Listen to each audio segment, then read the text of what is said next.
Please note, this episode contains discussions of situations or themes that some may find emotionally distressing. Abandoned as a baby, and some would say left to die. A neighbour heard a baby crying in a flat, which was myself. "You look after your sister, I cut your throat." And they were the first words that my biological mum spoke to me. I didn't grow up feeling victimised by my circumstance. There are a lot of misconceptions about these children in the care system, and every child, I believe, deserves the right to a safe and happy childhood. Sport was my saviour. Yeah. I was team captain for most of my events. So it gave me a purpose in life. And in Stuttgart, I broke the world record, and everybody had said to me, "Oh, do you realise nobody's ever gone back the next day in the final and won the next day in winning a European Championship title?"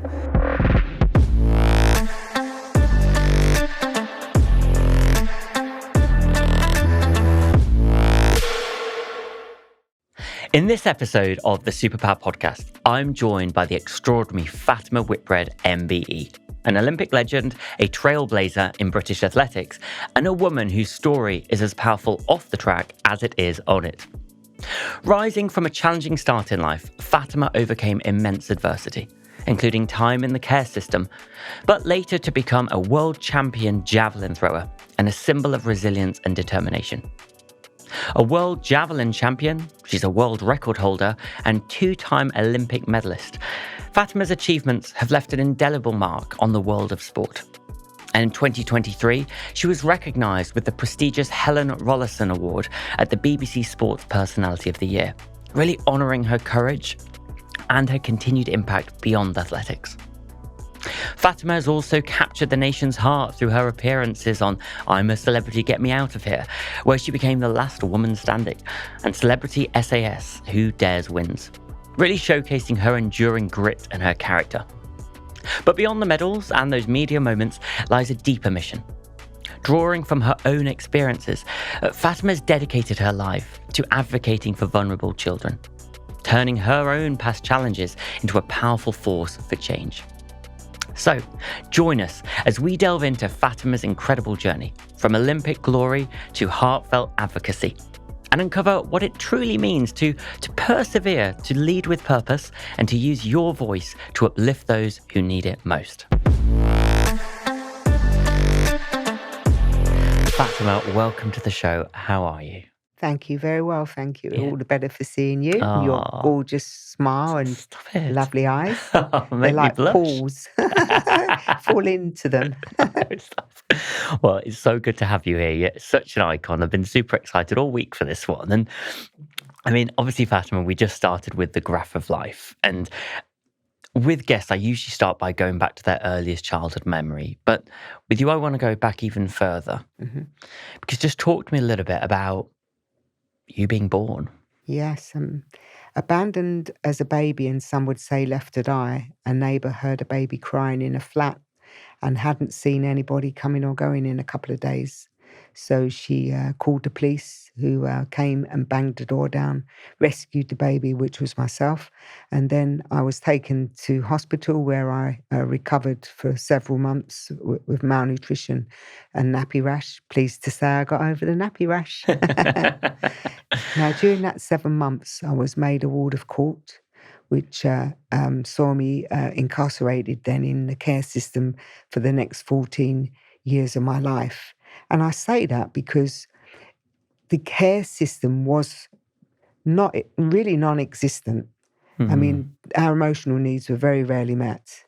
And in fact, I remember the first children's home I went to in Hertfordshire, in Ware. There were 25 children from 0 to 5. And it was a sea of emotion. It doesn't matter how long you're in the care system, you're constantly amongst emotional trauma, which is quite unsettling. And, for all those children. And I can always remember, playing in the front room, which faced the car park. And anybody that come into the car park, I'd always say, "Is that my mummy coming to collect me?" And it's very true of all the children. We just lived for that moment where somebody was going to come and pick us up and take us away, which never happened. And again, we had 16-year-olds in the village that came and looked after the children. They would get them up and wash them, bath them, feed them. We had a matron, which was very perfunctory. Everything was done to order. And, I imagine, with 25 kids, it would have to be. But it was a long, endured period of time where nobody actually sat us down and said to us, what was going on, why you were there. And constantly the young children be sort of rocking themselves to sleep or crying for their mums, having nightmares. And it's a traumatic time. And it's a well-known fact that children that live in the care system without what they call unconditional love, 27 to 30% of them before they're 14 end up with trauma. It's a traumatic experience for them. Neglect, abandonment. And I was no different. And I can remember being stuck in my own mind thinking, what's happening? Where's my mummy and why am I here? And it wasn't until, one morning I got up, I was obviously feeling very disturbed like most of the kids. Found it very hard to process my thoughts and to turn that into words. I would stand at the top of the staircase and my way of trying to get attention was to stamp my feet and not come down the stairs, of which one of the carers, Corrie, a 16-year-old, would call to me, come downstairs and have your breakfast. And I would say, no. And effectively what that meant was that, why am I here? Where's my mummy? And all I want really is somebody to pick me up and give me a hug. And the matron came out of her office downstairs and she called to me. She said, Fatima, come downstairs immediately. Come into my office. And sort of my ears pricked up and I thought, well, here's a room I've never been in. And I was intrigued. So of course I went downstairs and as I went into the office, the house that we stayed in was a big old mansion house. If you saw it now, you'd think, wow, what an impressive part of, residential area. But back then it was very cold and austere for us kids. It was quite scary at times, especially at night time with creaking doors. And as I walked into the office, there was a beautifully laid carpet, lovely pictures on the wall, a burning, glowing fire. And I thought, ooh, wow, And the matron said, right, now come here. She said, what's your problem? Why are you making such a fuss? And how old are you at this point? I was only about 5 years old, So young, It was very difficult to say what the problem was. I mean, nobody ever really sat me down to ask. And that's the biggest single thing I think you'll find with children in the care system. Nobody takes the time to ask, how are they, or what's wrong, or explain simply why it is that they've been left in the care system. I used to punish myself and think that I'd done something wrong, even from that very early age. And the house auntie, she said, come here. She said, would you like a biscuit? And I thought, oh, biscuit. And of course, I sat there for a few minutes and then she patted me on the head and said, right, now run along. She said, go back, she said, with your children and have your breakfast and behave. And that was the extent of my conversation, really. I mean, I was no better off for it. But you got a biscuit. And that was I got a biscuit and I was intrigued anyway what was behind that door. But can I ask you, Fatima, because you mentioned there about, oh, where's my mummy? At what age, at point, did you realise that people might have a mum and dad? And why was it mummy and not daddy necessarily? Obviously, there might be a maternal instinct, but where did that come from? Well, it was very obvious to me that when us children, we used to go out for a mile walk every day. And we'd see other children playing in the park with their mums and their dads. But for any child, the pivotal person in their life mainly is the mother. And for me, I constantly longed for that figure in my life. And I remember at 5, the house matron came out one morning. She said, Fatima, 9:00 tomorrow morning, be downstairs here in the foyer. Your mother's coming to collect you with your social worker to be moved to go to a new home, children's home, with your half brother and sister. And I thought, what's she talking about? Yeah. Half brother and sister? Mum? I didn't know I had a mum. I mean, obviously, no indications, no visits, no birthday cards or Christmas cards to indicate there was anybody out there. And so I sort of all night long started to worry, why am I being moved? This is my home. And these children are my family. So what's this all about? And so 9 o'clock next morning, I was sat waiting at the foyer opposite the front door, which had like an opaque glass window. Yeah. And then all of a sudden, I saw this sort of pink cerisi movement, and the doorbell rang. The matron answered the door, and as she opened the door, in came a whiff of strong perfume. Right.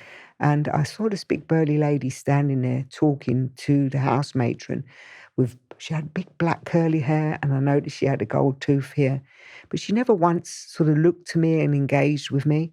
Yet the person behind her, slim, linear, mousy coloured hair with a duffel coat, sort of burst in with all the joys of spring, engaging with me and smiling. And I looked and I thought, oh, that must be my mummy. Yeah. Because children innately want to gravitate to people that they feel secure with. And that, to me, was the sense of security that someone got me. I felt held, and it couldn't be further from the truth. I mean, and I was then on my way to the next children's home. So which one was your mum there? The one with the big black hair, curly hair. Here's me sitting there with my black curly locks. Yeah. I didn't put the two things together. No. And so therefore, obviously, the travel down to the next children's home, I mean, there was no M25 back then. So, we used all the B roads. It took up a couple of hours. And I remember sitting in the car, and not a word was spoken to me by the biological mum. In fact, it was an awful journey. I cried all the way, thinking, why am I leaving the only place I've ever known? And these children were my family and friends. What's going to happen to me? And no sooner we arrived, the house auntie came out and she said, Fatima, go into the back garden. You'll find all the other children playing while I sort out things with your mother. So I sort of wandered through to the back garden, and there was a sea of multicultural faces there. Yeah. And you have to picture this. There's a 4-year-old and a 5-year-old. The 4-year-old is tugging on the 5-year-old's clothing and looking up, saying, you must be my half-sister. And the 5-year-old's looking down, oh, yes, I must be your half-sister. She said, come on to the climbing frame where all the children were. And I started to sort of step up the climbing frame. And then I felt this thud come across my chest and someone pull me towards them, which was the biological mum. And she said, you look after your sister, I cut your throat. And they were the first words that my biological mum spoke to me. And then, of course, the half-brother and sister ran to her, and they started speaking in the mother tongue. And it was then I realised that they knew her and I hadn't. I was a complete stranger, which, made me feel a lot worse. And I wanted to go back to the children's home that I'd just come from, where people I felt safe and secure with. And then, I mean, I don't even want to give her much airtime, to be honest, because that happened. So just prior to her arriving at the previous care home, you're thinking about mummy, this feeling of mum. You then realise, wow, okay, this is that thing I'd been longing for. Mm-hmm. What did that then put in your mind about this longing feeling for mummy? Did that then go in a way because you found out what she was like? Well, it gave me a sense of anxiety and panic. That one, that was quite a horrific experience to be engaged in with a person that's supposed to be your mother. And they were the first words that you heard. Secondly, obviously, it didn't help that they spoke Turkish and I didn't understand a word. It made me feel very unsettled. And of course, one of the things the local authorities, the London Greater Council, wanted to do was integrate the family back together. And when it was told to me that, we were going to go back with the biological mum, I started to panic. Even from that young age, I didn't feel a sense of security. My fight, flight and freeze mode was kicking in very fast. And on one occasion when we started to go back down the road to get what we called the Green Line bus to get to Aldgate, from Ockenden. Halfway, it was a mile's walk, halfway to the bus stop, the biological mum stopped me and she started poking me in the ribs. And she reached into her bag and she put into my hand a half a crown. And she said, "We don't want you, off." And the children started chanting in, as children do. "Yeah, we don't want you. We don't love you. Off." And I sort of looked in and I saw this half a crown. I didn't know whether to laugh. It's a lot of money, yeah? Yeah. Or cry. And I walked back to the children's home on my own with the thought of thinking, you're not wanted. I felt a terrible sense of loss and the fact that when I got back to the children's home, equally, the house auntie said, "What are you doing?" And I sort of showed her the palm. She took the money. She said, "Well, you didn't want to go anyway." She said, "So go on in the back garden." And that was that. And how old were you then? I was only five. Still 5. Yeah, still 5, 6 years old. What? Yeah. I mean, you might not know the answer to this, but what was your mum's issue? Because clearly, I would like to know that. It's not, you're not the only child. There's others. Mm. Well, I often think that perhaps she had mental health issues. She was never held to account, which I think she should have been. Then there would be there were 5 children in the family, the elder brother, myself, and the younger sister, which were from the same father. I was a different father. And then there were twins.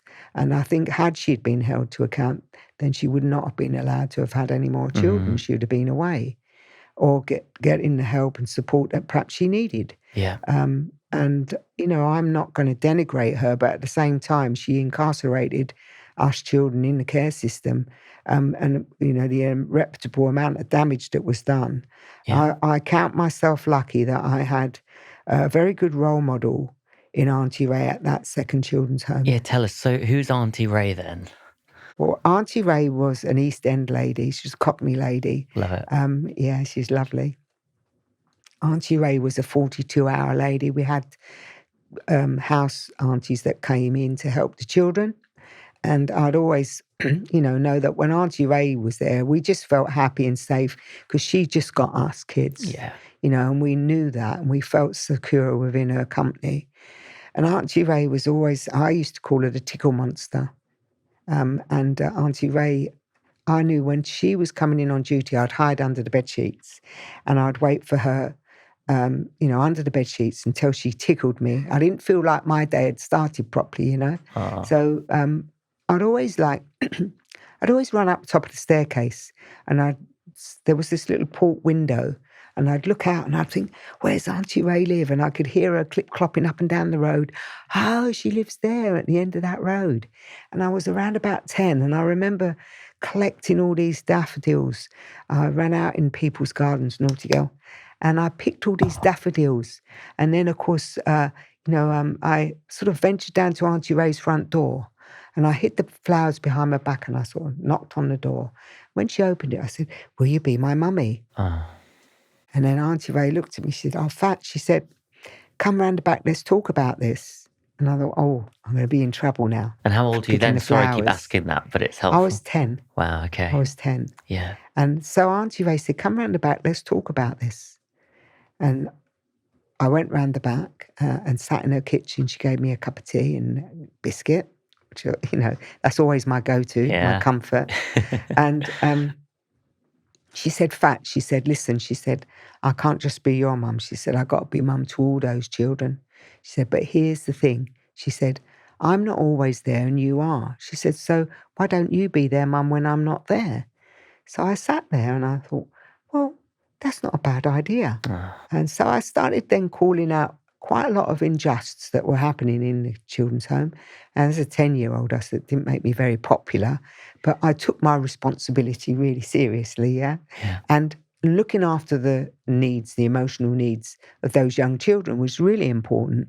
When you're a child in care and you are surrounded with children that are emotionally disturbed, your first thought really is to try and help them.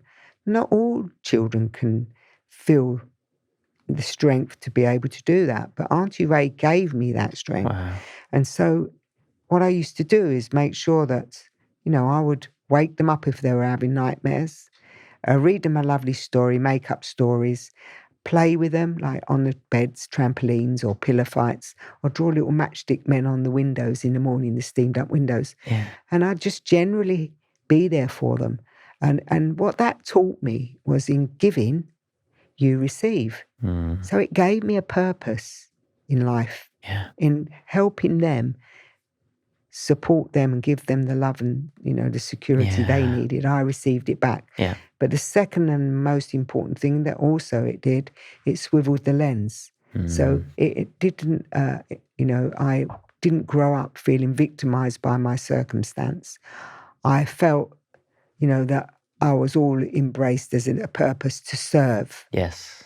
And I think those two real key things have stayed with me all my life, and they've served me well. Yeah. And that I think is all due to having one person, which can make a big difference in a child's life, anybody's life. Yeah. Having that one person who I would call a role model made a huge difference to me. And I mean, like you just said, it just goes to show that one conversation, cup of tea and a biscuit, empowered, well, I guess it empowered a 10-year-old Fatima and took away a victim feeling. And you said that was obviously a gift. But then there was another gift that went on to change your life with when somebody gifted you a pair of boots and a javelin. Now, talk to me about this second individual and how they came around. So I want to just talk about what it was like for children back in the 60s, because, as we said, our emotional needs are very rarely met. And I was very fortunate to have Auntie Ray. During, one of the things we learned in school was that we all went to school lined up in a row. And so there we saw other mums greeting their kids when they came out of school or taking them when they were going into school. So we were very aware that, we were from the care system, and there was a lot of bullying at that time, with kids in the care system. We were the naughty kids, so we were told. But in actual fact, those kids in the care system are there through no fault of their own. Exactly. And I think this is so important that, that we, through my campaign, which we'll talk about, we address that, because there are a lot of misconceptions about these children in the care system. And every child, I believe, deserves the right to a safe and happy childhood, which in our case we didn't have. And I remember being at school, often I would not want to be in the school-free dinners queue because kids were bullied for that. And I would always sort of say, yeah, come on, bring on your worst and your best at the same time, and I'd try and sort it out. But one of the things I really found interesting was that, and this wouldn't happen back in the day, I'd constantly be outside the headmaster's office, and when the school bell rang for lessons to start, he'd say to me, go over to the corner shop, he said, and get me 20 non-embassy cigarettes. He'd give me the money, and then we were obviously kids today, you would never be able to go and get cigarettes, right? And I'd run over to the shops, get his non-embassy tip cigarettes. When I came back, he'd give me a penny. And the irony about this is that with that penny and how I found myself outside the headmaster's office was because I used to play what they call penny up the wall behind the bike shed before the school bell rang. And that was when you would all line up in a row, toss the coin toward a wall, and the closest would scoop all the money. Nice. And that's kind of how I earned my school dinner. And my friend Alma, who lived around the corner, if we didn't have enough for both of us, we'd go to the local chippy on the corner. Yeah. And I'd say to her, you got any old scraps? And she'd throw all the old in the bag. Yeah. And she'd throw a few chips on top. And I would always be admiring these pickled onions in the jar sat on top of the shelf. And I'd say to her, can I have a pickled onion as well? And she said, go on, cheeky. And she'd throw one in, And that, to me, let's face it, nowadays they'd call that entrepreneurial. Yeah. So I found myself being somebody that was quite steely and looking after the children, taking my responsibilities serious in looking after and being a protector. Yeah. And doing so, then finding my way through, trying to circumnavigate my way through life. Yeah. And really at school, it was a very difficult period of time. for kids that grow up in the care system, because they have this, what they call trauma. Mm-hmm. And a lot of people need to understand more, be trauma informed as to why kids behave in a particular way. Because I always say that primary care years, what happens before, future events can trigger that. Yeah. So we need to learn about how we do the healing work. But at that time, there was none of this conversation that in schools as to how do we look after these young traumatized kids. Of course. You're on your own. You had to learn to swim or sink. And for me, I found it really hard academically to concentrate. One, because I was always tired. We had a baby in our girls' room, and the baby was always crying at night. So I would constantly look after the baby or the kids that were rocking themselves to sleep or having nightmares. So I would feel exhausted by the time I got to school, and really not interested in studying because I found that very hard. Academically, I wasn't silly, but I just didn't work at what I was supposed to work at. Where I found myself really thriving was through sport. I mean, I loved my sport. Sport was my saviour. Yeah. And I became very in tune with that. And I was team captain for most of my events, which saw me, being able to learn a lot of life skills. Yeah. So how to manage people, because some people need a pat on the back, others need a kick in the rear, some need a hug.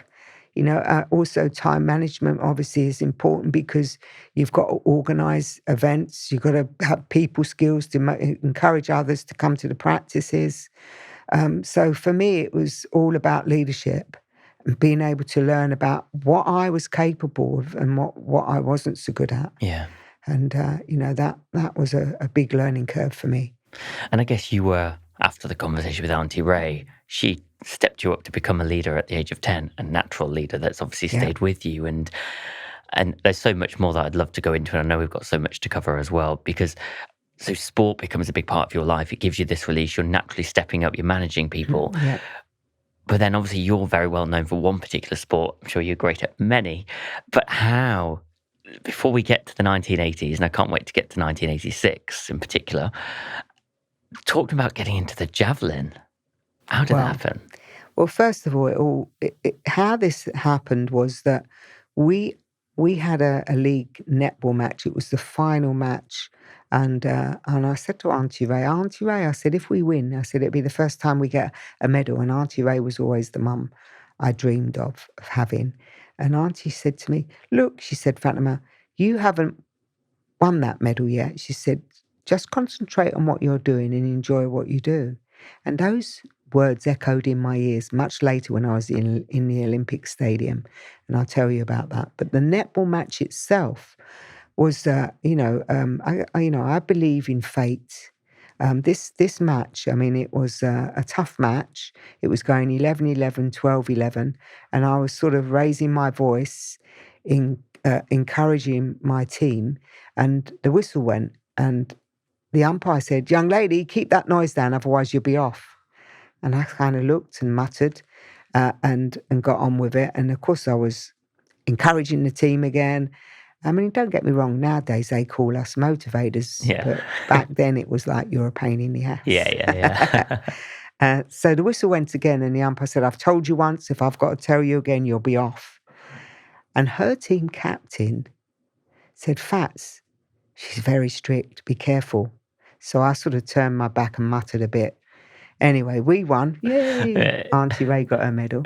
Oh. And that was the end of the netball season, and of course, the start of the athletic season. And I said to my friend Alma, who lived in one of the children's home around the corner, Alma, I said, why don't we go to the local athletic club at Blackshots? I said, the athletic season started. We both like sport. And we decided to walk, keep the bus money. I suppose we bought sweets or something silly. And when we arrived at the track gates, Alma saw the sprinters and off she went. And I sort of gazed across the field, and I saw this sort of tall, good-looking blonde fella that looked back in the day like Robert Redford. And I thought, oh, he's nice. I'll go over there. And he was throwing what looked like a spear. And I don't know if you've ever seen a javelin fly in a stadium, but it's something so spectacularly beautiful. You know, you can see it aesthetically from any part of the stadium. It looked beautiful. So I thought, oh, I'm going over there. And so off I went. And when I got to the runway, I saw a javelin on the ground. So I went to pick it up. And the young man said to me, no, you can't do that. And I sort of, all kids like in the care system, a little bit feisty because you're used to standing up for yourself. So I said, why not? So he kind of looked to the shot put coach, Jack Grinney, who was just behind. And Jack said, no, young lady, he said, you'll have to come and sit in the stand and wait for the javelin coach to arrive. So I thought, oh, well, who's this javelin coach? When's this javelin coach coming? And I sort of sat in the stands with my arms folded thinking, oh, come on then, where's this javelin coach? And then this Mini pulled up into the car park and this figure started walking across the infield. And I went, I did a double take. It's that same woman on the netball court who threatened to send me off. Oh, gosh. Oh, my. What are the chances, yeah? So I sort of sat in the stand and I was sort of trying to shrink down, fall into a hole that might appear. And so Jack said, oh, Mrs. Whitbread, he said, I've got this young lady. And before he could say my name, she said, you're Fatima. She said, well, let me tell you, young lady, any of that cheek you showed on the netball court, there'll be no throwing any javelins here. So I kind of looked and I put my hands in prayer and I said, I promise I'll behave. So yeah, as the weeks went by, she said, you've got a bit of talent. She said, why don't you ask mum and dad to come up? She said, and we can talk about getting you a javelin and some boots and putting you in a competition program. So I kind of gazed and just sort of smiled and nodded my head. And then she said, Jack, she said, has Fatima got a hearing problem? So Jack said, no, why is that? Well, every time I ask her about mum and dad, oh, he said, don't you know, Fatima lives in a children's home. So with that, obviously, you know, the following week she came up and she threw these boots down. She said, look, I've had a young lady that's retired. She said, these boots, they may be a couple of sizes too big, she said, but stuff them with paper. She said, and here's a javelin. So, wow, you know, nobody ever really gives us anything, you know, kids in the home, you know, you're lucky.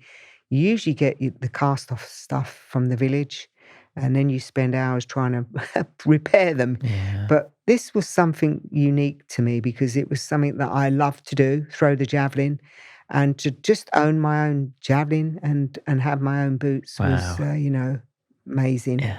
So I said to Alma, look, let's go home early today. We'll get the bus because during the summer season, the house parents would be off and we had German students that looked after us and the kids that could go home, they went home. And I thought, I want to show Ingrid, the German student, how I throw this javelin. Yeah.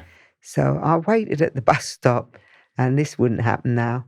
But the bus pulled up and the doors open and here's me with my javelin and the bus driver's going, no, and I pointed it and I said, he said, go on, get on the back, he said, and behave. And when I got obviously back to the home, Ingrid, I said, come in the garden, let me show you how I throw this javelin when I'm up at the track. Yeah. And of course I took a couple of throws to get it down the end of the garden into the vegetable patch, of which I then discarded the potato off the end of the spear. And then I took a step forward and I said, Ingrid, move out the way. I'm going to give it a really big throw this time.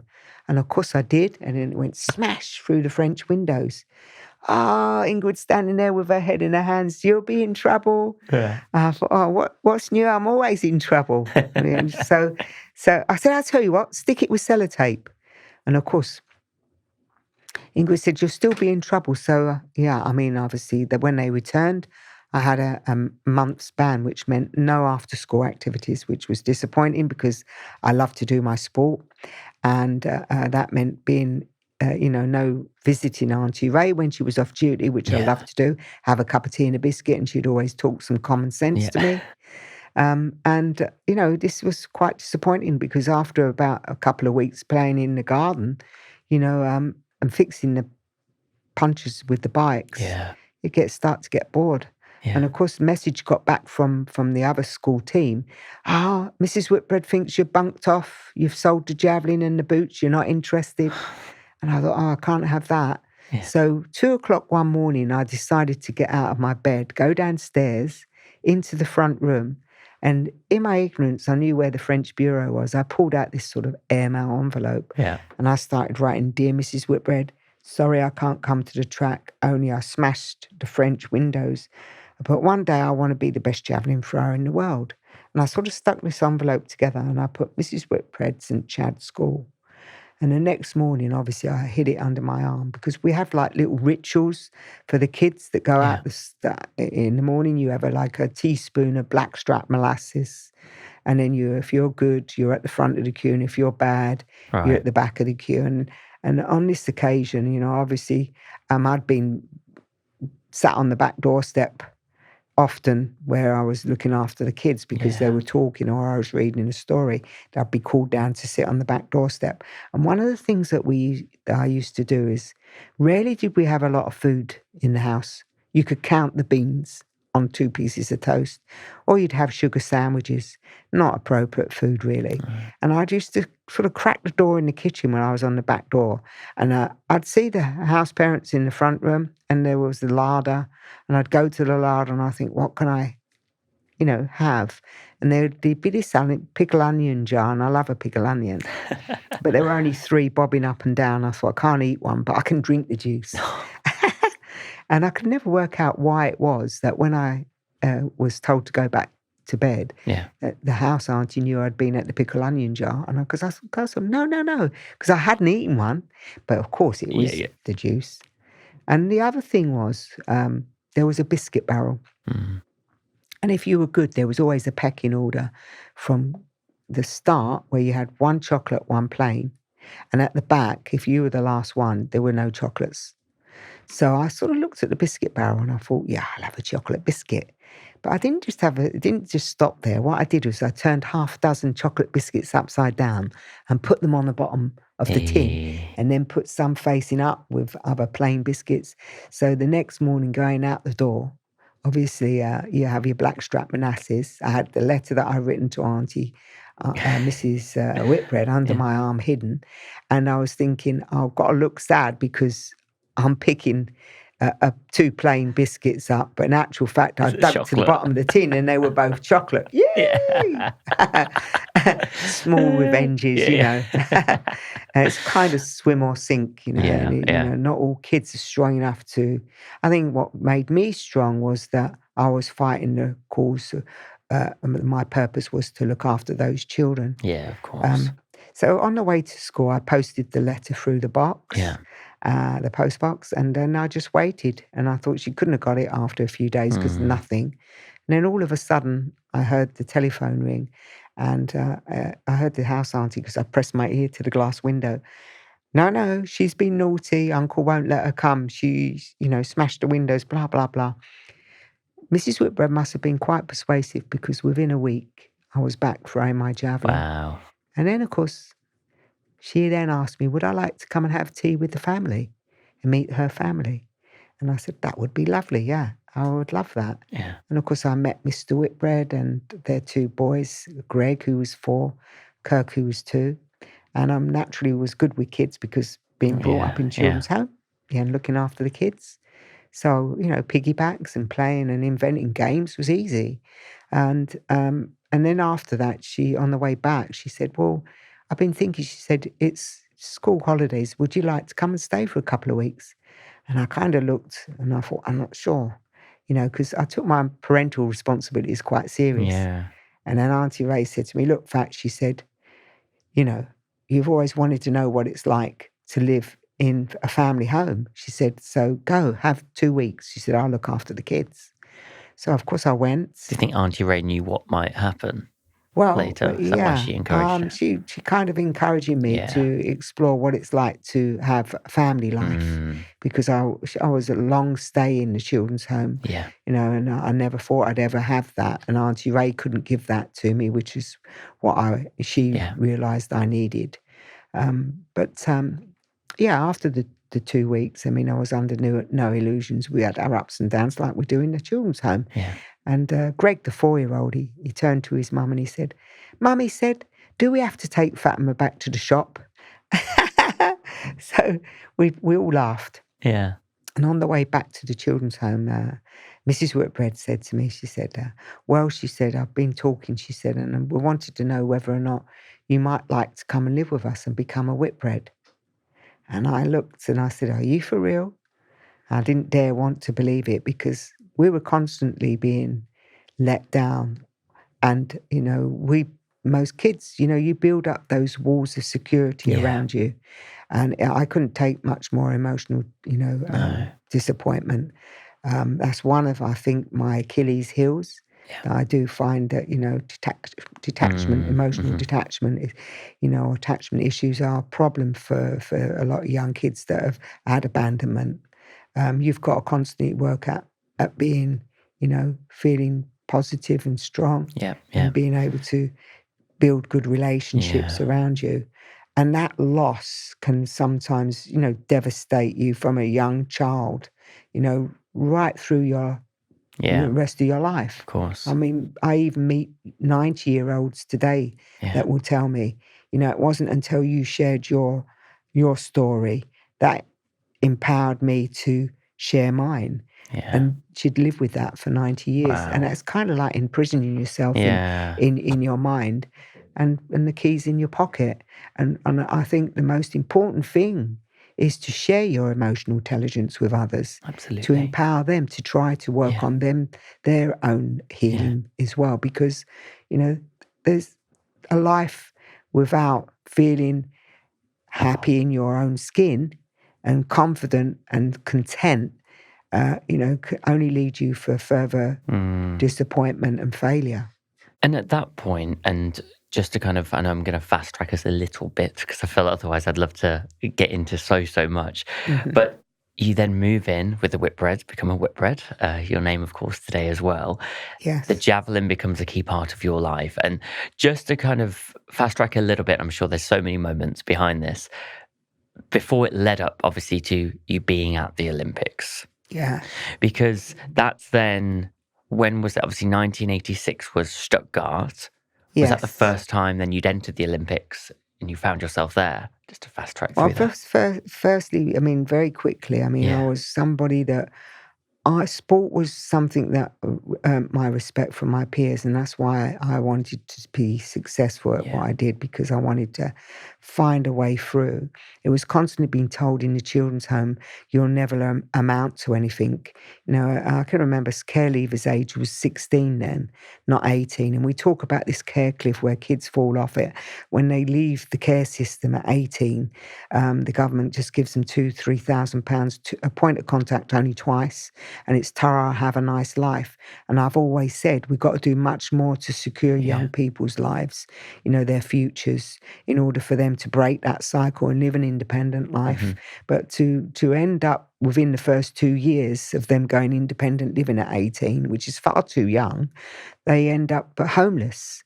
Now, for me, at 16, constantly being told by the house parents, you're going to end up, because in London back in the 60s, 70s, it was all about marijuana and prostitution.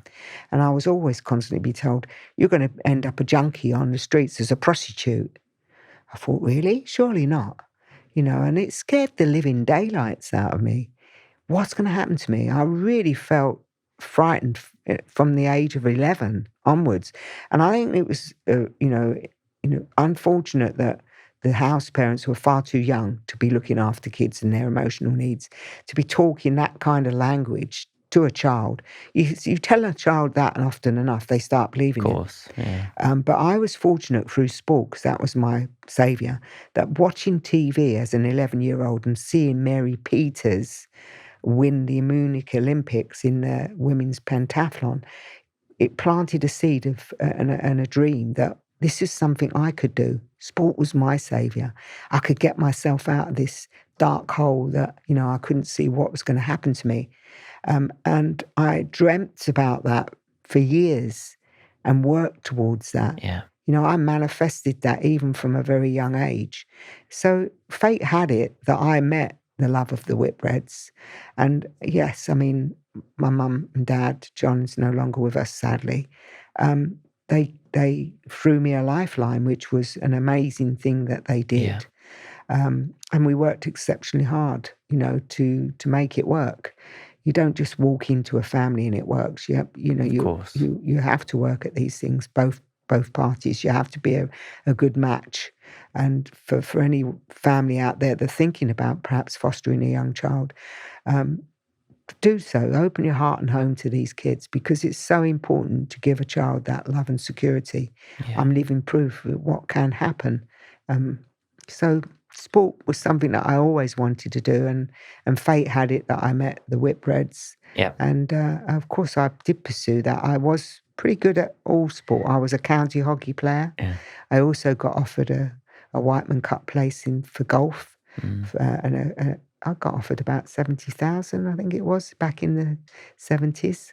Back then it was quite a lot of money. Yeah. But because I just met the family, and I wanted to stay with my mum, Margaret. And my mum had been a javelin thrower. Yes. And so I decided that, no, I was going to stick with throwing the javelin. And of course, we sort of worked hard. There was a huge amount of work, as an athlete to do. And I was like sponge to water. I loved every minute of it. Yeah. And it was fantastic, because I always say, look, don't let your start define what your ending is. Yes. And how important it is that you constantly look in the mirror, and I often do, and look at that 3-year-old and think where you've come from and where you are now is not, it's an amazing, it's an amazing feat of hard work and realization on a lot of people's parts. But equally, I've never let myself down. I've always realized, what I have to do in order to succeed. And ultimately, from being in the care system, I've always said, I may have been in the care system, but I may have left the care system, but the care system hasn't left me. I constantly have to do the healing work. Mm-hmm. But what was my saviour in many respects was, I remember going back to the children's home, and when Mrs. Whitbread asked me would I like to become a Whitbread, I felt torn, because one, my purpose was to look after the other kids, which I took serious. But Auntie Ray was always the mum I always wanted. And my loyalty to Auntie Ray was, strong. And so I remember going in the back door at the children's home, and the house auntie saying, so you're leaving us. What are you going to tell Auntie Ray then? And I kind of thought, I know Auntie Ray's coming on duty. I could hear her clip-clopping at the back door. And I thought, oh my God, what am I going to say? And no sooner as she came in, the house auntie said, well, go on then, tell Auntie Ray. And I looked at Auntie Ray, and she sort of looked at me and she said, Fats, true as Auntie Ray would, she said, are you going to become a Whitbread? She said, and she threw her arms around me. She said, I couldn't be happier for you. She said, that's all you've ever wanted. She said, and it's what I can't give you. She said, and that gave me permission to let go of what was the care system. Yeah. This remarkable woman, and I've always said it, and I run my own charity. That's my ministry today, called Fatima's UK Campaign, of which my vice chair, Gina Gardner, supports me. And we both of us work avidly. Gina, 20 years in teaching, and my, lived experience and my Olympic platform help greatly to get that message out there about these most vulnerable young children in society, in helping them, in trying to bring fundamental change and making a difference to their lives, both at government level, through stakeholders, and working with contributors. We had a summit, the power of one voice, and bringing together and uniting the 4 nations, which was just quite historic, because the first time it's ever been done, at the Guildhall in April. A 2-day summit to improve the life outcomes for these young kids. I mean, it's drastically, moving that dial, in the right direction. And there are asks, if you want to go on my Instagram and check me out, or our website, fatimascampaign.com, you'll learn more. And if you think you can help, please do so. You'll be helping make a difference to these young children's lives. And I think, so I'm going to come on to the campaign properly shortly, but I feel like I don't want to miss out some key chapters here. And I am mindful of the time because I wanted to get into your mindset of 1986. And I have to Yeah. fast track us, Go, otherwise I go, know we'll go, be here go. for hours. Because you grow up, you're with the Whitbreads. Margaret's obviously your mum had a huge impact on that javelin Yeah. throw-in. It's 1986. You throw the javelin at Stuttgart, 77.44 meters, I think it went. Yes. Remarkable. How did that feel? Well, it's quite ironic that it took me 12 years before I won my first major title. I mean, that's a long apprenticeship in anyone's books. I was improving all the time, and I won. My first title was the European Junior Championships in '79. In fact, nobody had ever won a European Junior title in the throws, men or women. And I remember going to the warm-up area, and I was very nervous as a 19-year-old. And I went to this little part of the field, and my mum said to me, she said, "Look," she said, "see that railway line there?" She said, "That was the last," this was in Bydgoszcz in Poland. She said, "That was the last journey that many people made to Auschwitz. And you're worried about going out there in that arena to throw a javelin." And of course, that, put it in perspective. And I went out and I actually won the title. But then moving forward, in 1986, I won my first major title, senior event. But in the qualifying round in Stuttgart, I broke the world record, and everybody had said to me, "Oh, do you realise nobody's ever gone back the next day in the final and won?" And I thought, well, watch your space. Yeah.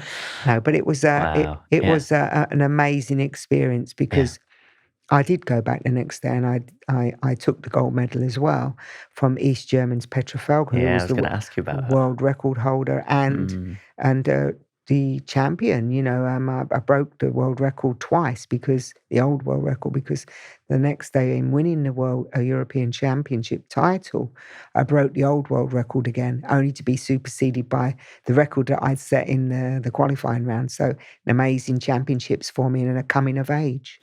And how did you talk about Petra? Because I always think about this in sport, because was she a bit of obviously she's from East Germany, like a bit of a, not nemesis, but you're there to win. You want to focus on your own goals, but also you can't help but look at the competition. How do you manage that, just get into your mindset? Well, I always talk about this. It's such an integral part of my learning. We were in an era in the 80s where East versus West. And let's face it, today all the girls like to go in the gym, right? Shape up their booties. And back then I was in a power event. So I used to weight train a lot, and I built muscles, and everybody used to say, "Oh, look at her with her muscles." But I used to say, well, I'm not Bo Derek, but Bo Derek can't throw a javelin, it's tools for the job. So I was towel blazing a lot of the time through that era. So I was a kid from the care system. Yeah. I was also, fingers pointing at me, "Oh, you've got muscles." No one, none of women have muscles. Well, get with it. Every woman does it now, right? And also women can succeed, because I came in an era where, again, there are very few women champions. And of course, I remember Steve Ovett saying, when I asked for equal pay, that, gold medals, world record holders women should be paid equally. And I was told that, "Oh, you're just the girl that walks around the boxing ring with a number." And I think, I fought very hard on a number of levels as a towel blazer, and when I look at what I achieved over that period of time, and it's only taken now to this ripe old age to realize the enormous amount that I went through, which was difficult at the time, but I managed it. It was all about the journey of self-growth. And that made me a stronger person to be able to, succeed. And when I talk to kids, and I do keynote speaking now, I always take my medals, and they love looking at it. But a lot of the kids also, because I was very fortunate to have that period of time of reality TV. And I'm doing I'm a Celeb and SAS. Yeah. And all the kids today, they're not interested in the medals. They're interested in the cockroach that got stuck up my You nose. still got that at home, is that right? Yeah. And the British Museum put that in resin. Yeah. I'm fourth generation now. I have to say your nans and granddads remember me, not your mums and dads. But it's amazing, really, that what's great about my journey is that my personal growth, growth, along that journey, which is the most single important thing to me. And can I ask you a question on this, if you don't mind? Because as the years went on, I know then you were married and you met Yes, Andrew, yeah. Andrew, sorry. And then obviously had your beautiful son, Ryan. Ryan, that's the best thing that's ever happened to me on a personal level, yeah. And then, I know when Ryan was young, Andrew then left. And then in 2007, I know he suddenly passed away. Mm-hmm. And I can imagine then you're dealing with suddenly the father of your son has died, but I know he also left you in a bit of a tricky situation. How, and for those who don't know, there was a lot of loans I think were taken out and debt that had your name in them. How did a Fatima then in 2007, 2008, having worked on yourself, perhaps understood more about yourself, how did you deal with that? Well, I'm a person that believes in not really being bitter. That really only adds to your downfall. Yeah. And God, I believe, put us on this earth with a certain contract, so which we probably agreed to before we came, but can't remember.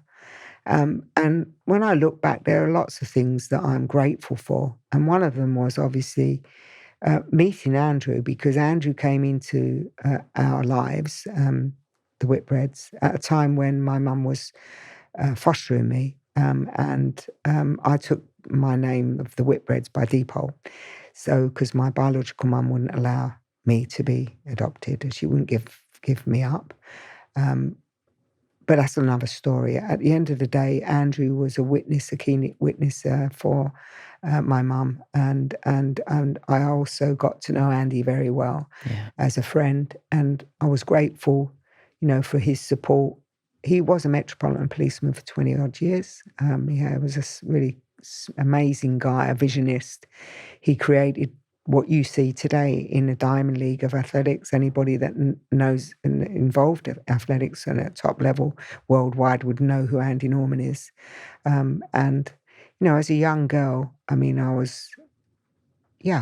was the love of my life. I was happy with Andrew because he supported me as well through my athletics. But having said that, it was always, back then in the day, two areas really. My mum as my coach and Andy as, someone who was instrumental in my athletic career. Both, went the other way to be kind of supportive because they didn't want to be seen to be giving me preferential treatment. And becoming world champion, world record holder, I wouldn't say was getting him preferential treatment, but I earned that right to be able to have equal pay or have my mum. We sort of had to learn to